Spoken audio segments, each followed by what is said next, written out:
welcome to the Asset Preservation Hour. I'm Paul Gebhard, and this is Stewart Willis. Welcome back to the show, Stewart. How are you? Oh man, I'm having an unbelievable time trying to recover from the summer. Yes, yes. I understand you took a wonderful trip with the family to Italy, right? Oh my gosh, it was a graduation, a high school graduation present for my eldest son, who's heading off to UCLA. And if you haven't visited Italy, oh my gosh, the Amalfi Coast, the Capri, Positano. Really? It is unbelievable. The bluest water. Wow. It's phenomenal. Probably hard to leave, right? Well, you know, it's hard to get into this suit for sure. I see this button. If you can see on the screen, it looks like it's getting pushed to its limit.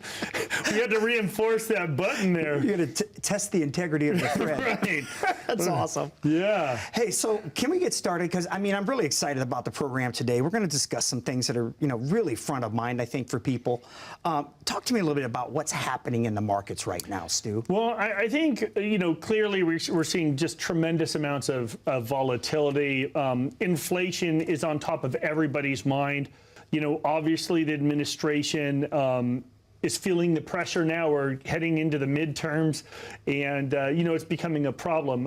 Obviously, gas prices are double what they were a year and a half ago, so that's a tremendous problem. And gas is a tremendous part of the cost of the consumer price index. I mean, we still believe it's underweighted in terms of its true effect on consumers.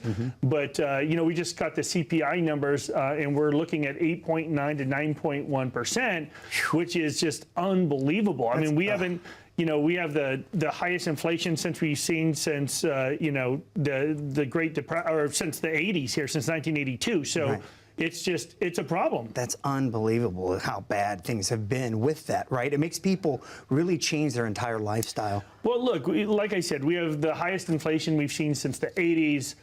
We've seen the worst stock market beginning of the year since the Great Depression. With the worst bond market since the 80s as well. And the Federal Reserve Chairman is really, believing that higher interest rates is going to, take, advantage of inflation. It's going to keep it down. Yeah. What they're not really realizing, though, is this inflationary number. Yes, it's important to bring that down, but by crashing all other parts of the economy and not doing anything about fuel prices, is just completely irresponsible. It's, they're pushing half of it down and the other half is going up, and it's just counterbalancing. So we're seeing no effects on inflation. I mean, some people are saying that we're at peak inflation right now, but, I'm not feeling it at the gas pump. I mean, if, the president obviously released a ton of oil out of the, strategic reserves, but it's not an infinite pool. We're going to run out, and the whole purpose of that is to make sure, in case of an emergency, that it's there for us, right? Exactly. And I would just say this, we are in completely different times today than we were a year or so ago. Europe is at war for the first time in 70 years. Right. Crazy. That's incredible. Right? So let me ask you this question real quick, Stu. So what can folks do right now, right, to take advantage of where we are at this point? Well, I think what's important right now is to realize that, we've been talking about this for a year. When I've been talking about the perfect storm, that's exactly where we are right now. Remember, we were talking about we were at the highest stock market in history, the lowest interest rate in history, and they are going to converge. It's exactly what's happened. And it's not a I told you so. It was just very clear. I'm not Nostradamus here. I'm not Warren Buffett. It's just when there are very clear signals, you've got to understand. Everybody knows you buy low and sell high. No one ever does, because there's two emotions that guide you when you invest. It's just a balance of fear and greed, right? And it depends on how those happen. Now, look, I have a dear client of ours that been with us for years, one of my biggest advocates. And, I used to say, this guy had, how would you say, of steel, right? Like this guy was not afraid of the market. He had $7 million. And I said, hey, you know what, the current portfolio you're in, not with us, with another firm, you have almost 50% downside in this portfolio. And he's like, I don't care, it's, I've got enough. Even if it loses half, I'm fine. Well, you're down 14%, all of a sudden it's too much. Right. And so I think it's really important when you ask, hey, what can we do right now? Paul, I think it's really important for people to reassess their risk because look, everybody is bullish in a bull market, right? We all want the returns of the market. Absolutely. Right? Yep. Everyone's brave and tough. You want to grow, yeah. Right? But for 12 years, a blind chicken could have made money in that market. That's a good point. So what's happened is people have become desensitized to these downsides, and all of a sudden, now we're seeing 15, 20% down. They're freaking out. And remember, buy low, sell high. Well, are we high or are we low? Well, look, if you look on the scale of the S&P 500, we're kind of in line where we should be.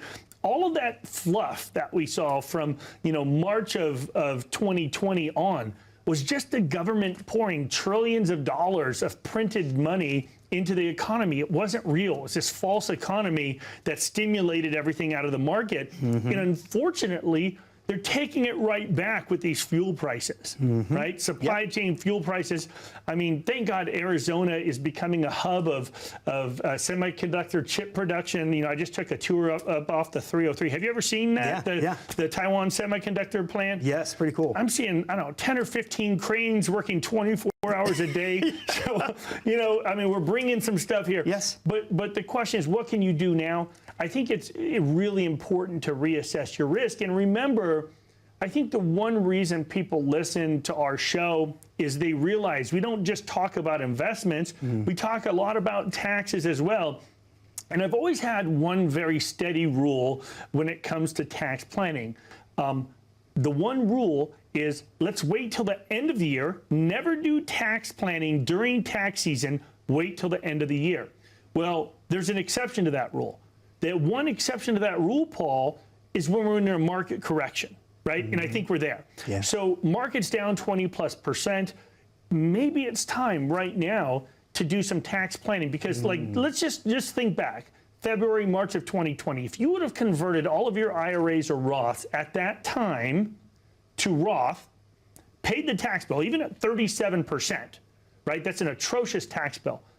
But the market doubled from the downside of March of 2020. You would have doubled your money. The growth alone would have covered your tax bill. So I think it's really important to understand, is this an opportunity to take advantage of?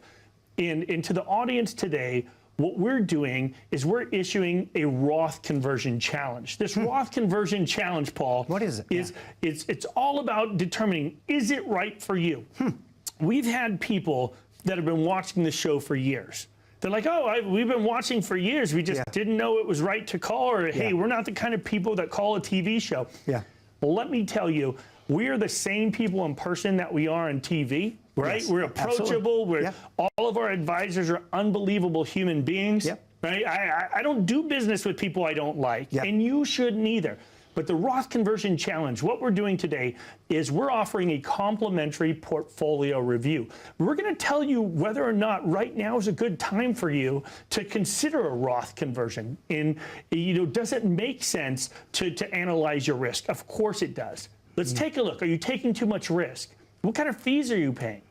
But you have to take action today. And what you have to do is give us a call at 833-652-7829, or make it even easier. Pick up your cell phone right now, click on that QR code. It'll take you to apsitaxes.com. If you click on that complimentary portfolio review, it'll take you right to our firm. And all you have to do is take action today. That's awesome. It's good stuff. One of my favorite sayings is people don't care how much you know till they know how much you care. And that's what we're talking about today, right? No doubt. It's all about that. It's about you and what you want for your future. We're going to take a quick break. But when we come back, we're going to talk about Social Security. So stick around. We'll be right back after these short messages. This is the story of how you get from here to there. Right now you're here, but in the future, you want to be there. And from here, there looks pretty good. But so few get to there. Why? Well, of those who do make it, some will have luck, but most will have a strategy. They will save and invest, grow and protect, and they will work with advisors who will help guide their way. If you're looking to get somewhere, to get there, we know how to set a course. It's what we do, and we do it well. We're investment specialists, retirement advisors, insurance experts, and financial planners. We have innovative wealth tracking tools to monitor your progress every step of the way. Wherever you are now, we can help you get to where you want to be. The road between here to there is shorter for those who know the way. Welcome back, everybody, to the Asset Preservation Hour. Thank you so much for being with us. I'm Paul Gebhard, and this is Stewart Willis. And Stu, you know, you said something in the previous segment I want to ask you about, because you mentioned an 8.9 to a 9.1 CPI. So can we expect a raise then?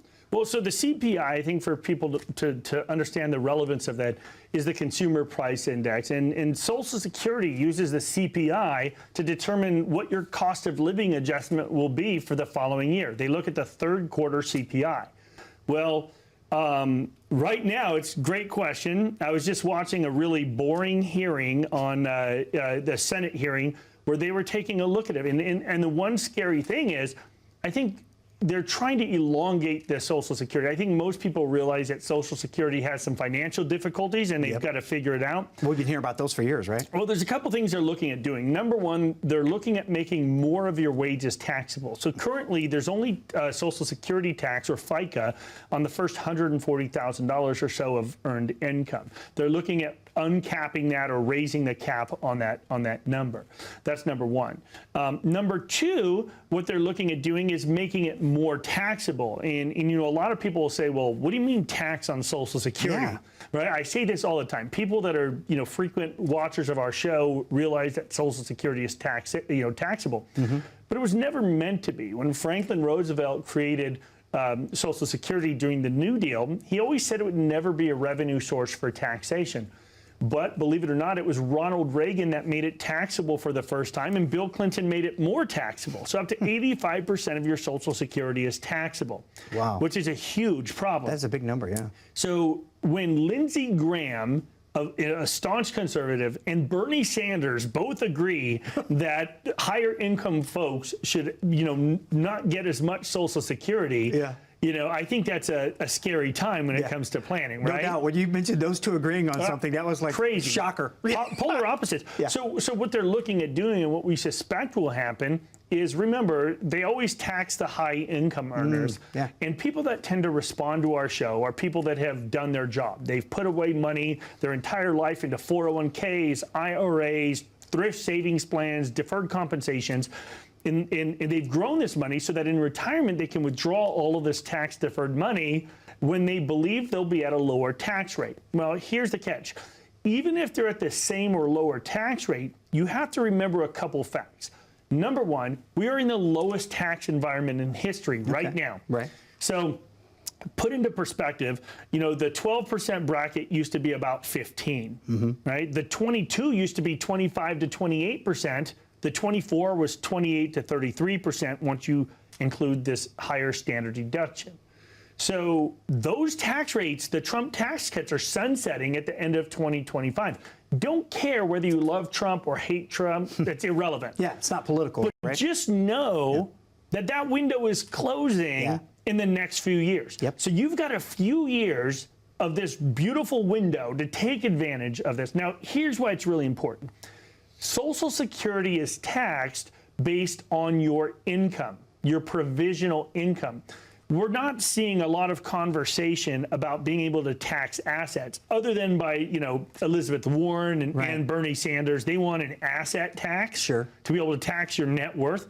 It's impossible to calculate that. People have big buildings. They realize that's not going to happen. What they're going to do is they're going to do more asset or income tests when it comes time to Social Security. So what do? Well, just remember, right now, under current law, the Roth is completely invisible to Social Security taxation. So when you take money out of, like, your 401k, your IRA, your thrift savings plan, etc., your 403b, that is making your Social Security taxable, or at least it counts towards the provisional income.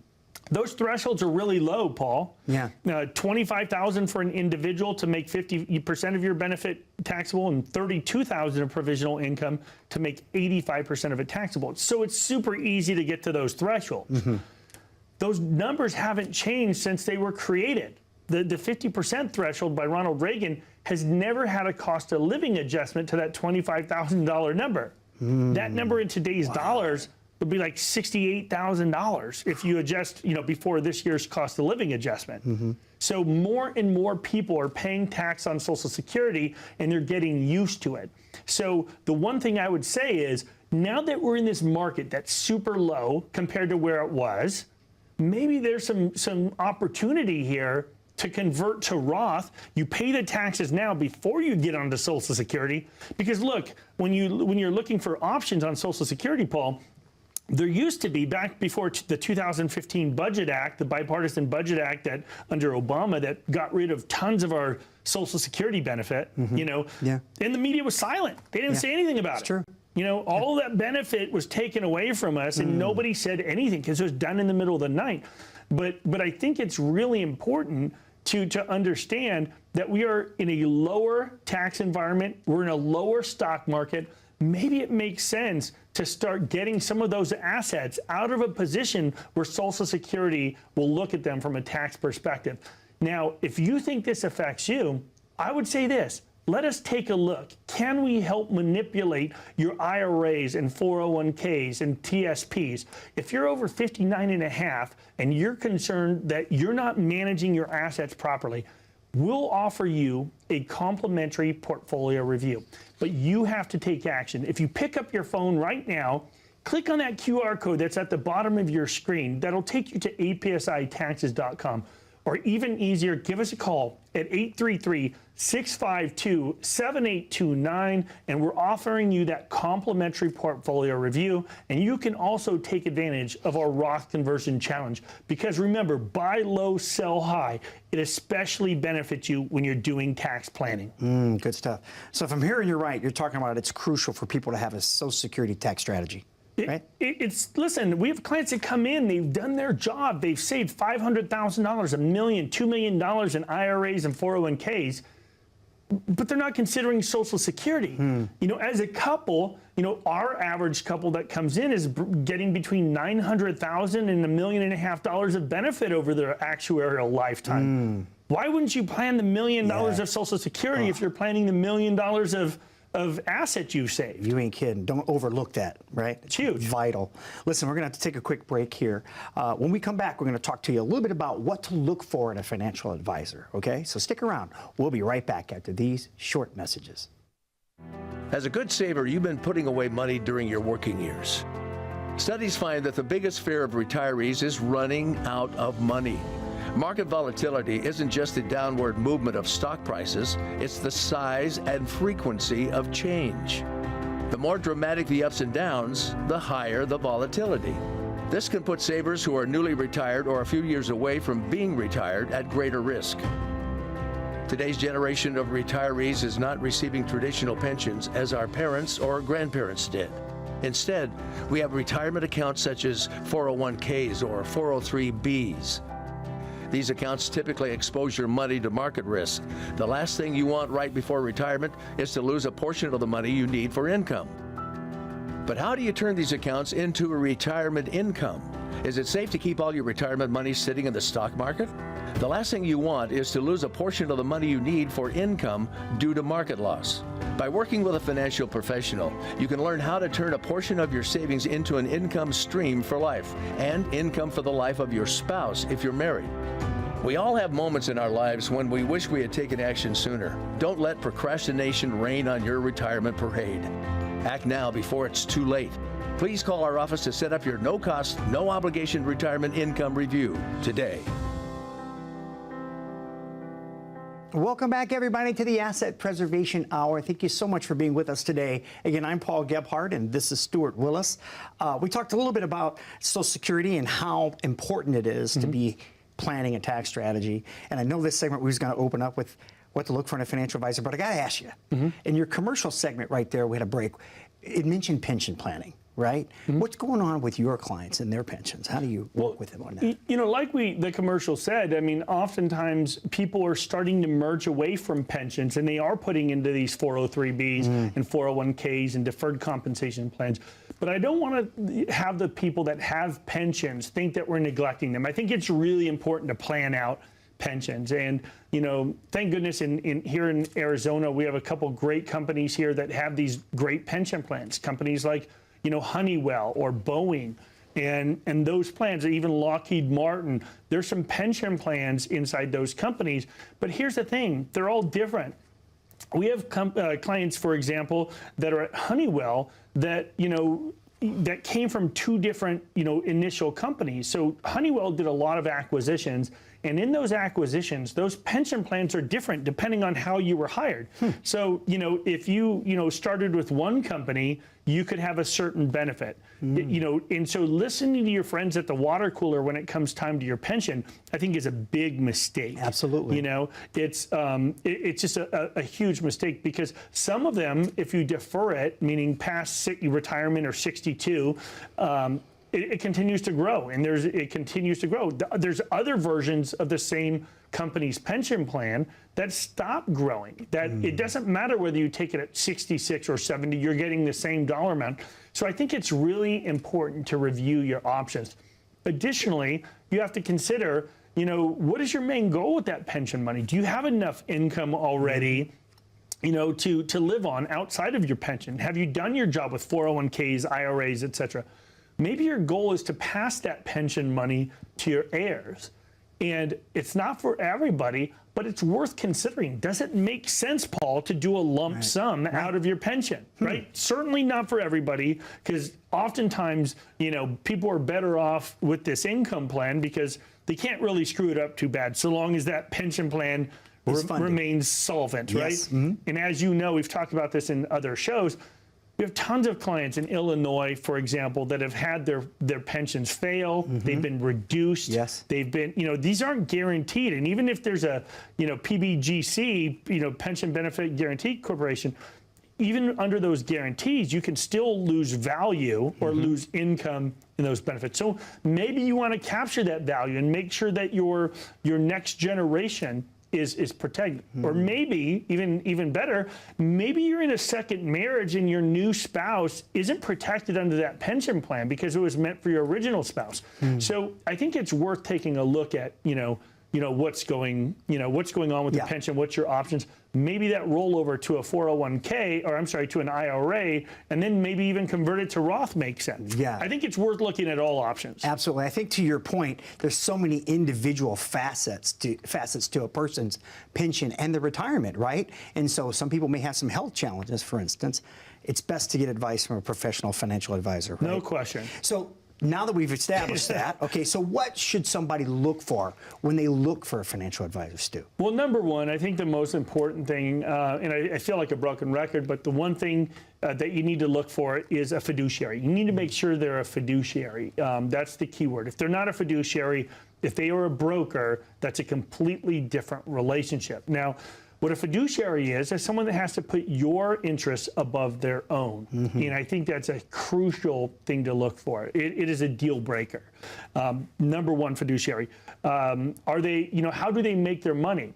Typically brokers make commissions on transactions for securities. So if you are seeing an A, B, or C after the mutual funds in your portfolio, take a look at them. Put the show on pause. Go look at your statements right now and see, is there an A, B, or C after the mutual fund names? Well, that's typically an indicator that you're in some sort of loaded mutual funds. And that's, they are going the way of the dodo bird here. So we're seeing them tend to go away. Yes. We think that's a big problem. Yeah. The other indicator that your advisor isn't a fiduciary is if you're doing business with a big box firm and the name of the firm you're doing business with is also the name of the funds, that's also a concern. Interesting. So if the company you're doing business with is a broker and you're looking at the mutual funds and you see a variation of their company name inside those funds, that means they're getting paid on both ends. Wow. So are they really putting you into those funds because it's best for you, or are they doing it because it's best for them? Right. Maybe that's what gets them their trip to the Bahamas or whatever, right?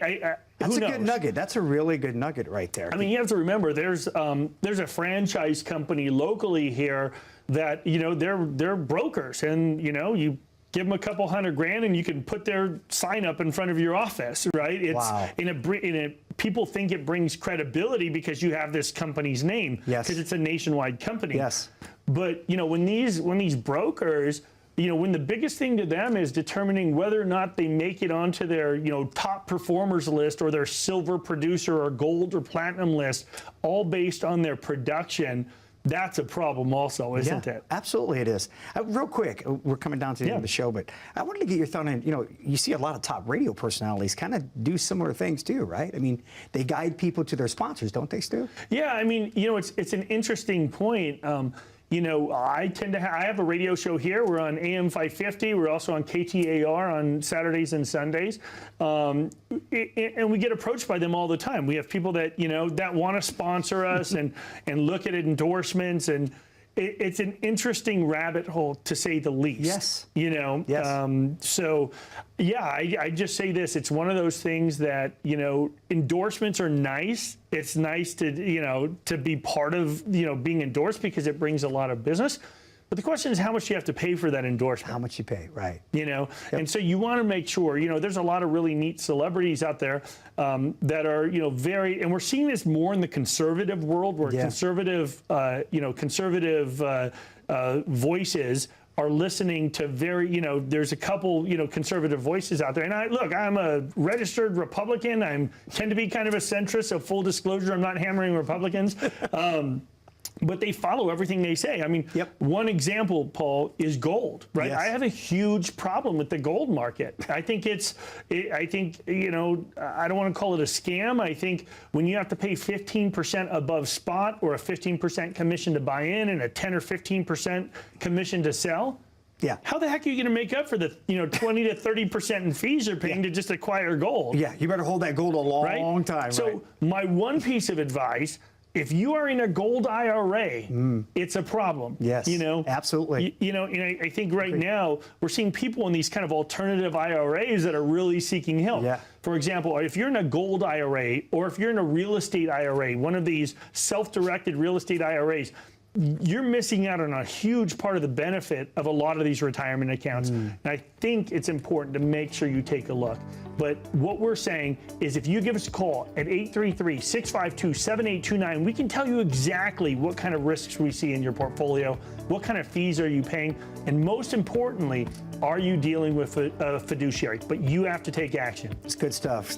Really good information. But the bottom line comes down to you and what you want your retirement to be. You have to make the decision to make the call today. We want to thank you so much for being with us. Be well, everyone, and enjoy your retirement.